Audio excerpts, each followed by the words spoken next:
السلام علیکم۔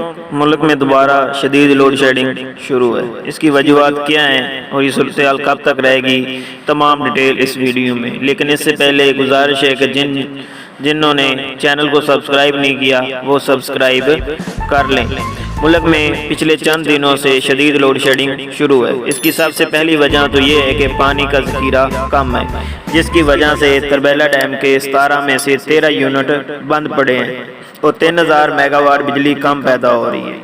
Load shedding کی ایک اور بڑی وجہ آبی ذخائر میں کمی ہے۔ منگلا ڈیم سے بھی 300 میگا واٹ بجلی کے شارٹ فال کا سامنا ہے۔ منگلا ڈیم کی کل پیداواری صلاحیت 800 میگا واٹ ہے، جو کہ اب کم ہو کر 500 میگا واٹ رہ گئی ہے۔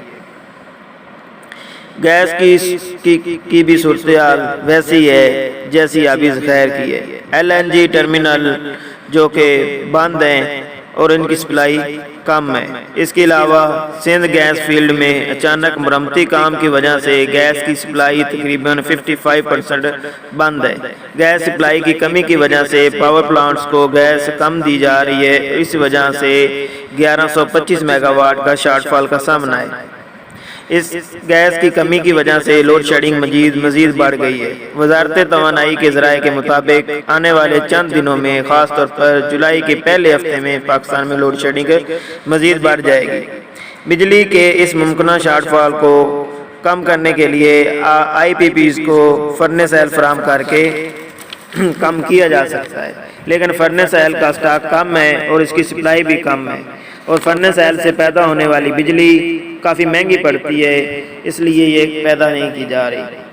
آج کل ملک میں درجہ حرارت بڑھنے اور انڈسٹری کی ڈیمانڈ میں بھی اضافہ ہوا ہے، جس کی وجہ سے ڈیمانڈ کافی حد تک بڑھ گئی ہے۔ جنریشن جو کہ 19000 میگا واٹ ہے، جبکہ طلب 26000 میگا واٹ ہے۔ اس کی وجہ سے ملک کو 7000 میگا واٹ بجلی کے شارٹ فال کا سامنا ہے، اور اس شارٹ فال کی وجہ سے ملک میں فیڈرز پر 8 سے 16 گھنٹوں کی اعلانیہ اور غیر اعلانیہ لوڈ شیڈنگ جاری ہے۔